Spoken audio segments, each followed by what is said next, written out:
In the heart of the village of Mbattu, situated within the rich soil of West Africa, flowed a mysterious river known as River Nyoka.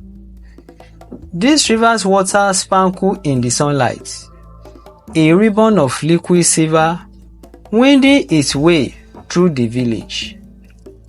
Despite its beauty, no villager dared to use the water. According to the ancient story, passed from generation to the other, that the spirit of the Nyoka caused the forefathers of Mbattu and their children, that anyone who drank from it or used the water would suffer a terrible fate. But the children and the elders still go to the bank of the river to play and receive fresh air whenever there was hot weather.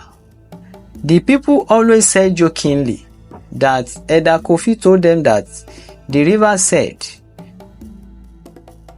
people of the village could come close to her but should not touch her. Elder Kofi, the village storyteller, often gathered the children around the sacred Babao tree to recount the story behind the mystery.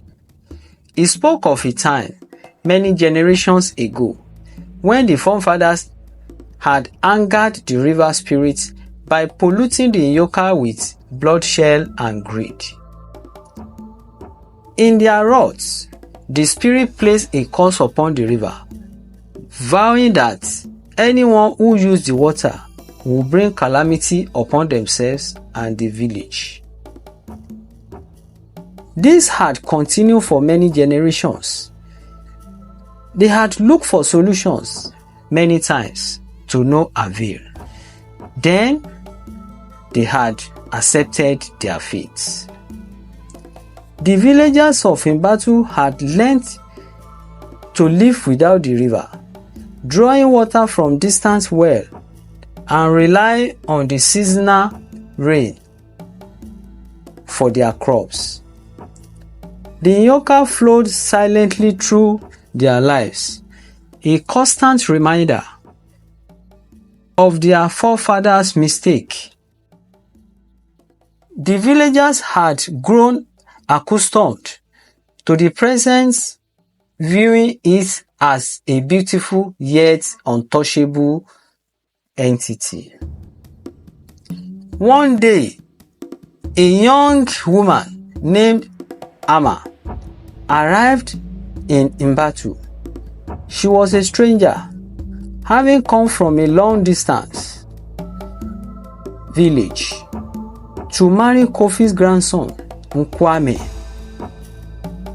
Ama was very beautiful, kind-hearted, spirited, and curious soul, quickly loved by everybody in the village. And as she settled into her new life, she could not help but fascinated by the forbidden river. Her several questions about the Nyoka were not answered, but met with stern warning and hushed whispers. Ama refused to be discouraged, as her husband, Kwame, also warned her against it. She would go to the bank of the river every evening to look at it, also to feel the atmosphere. Watch out for part 2. Likes and comments. Follow us to see the part 2.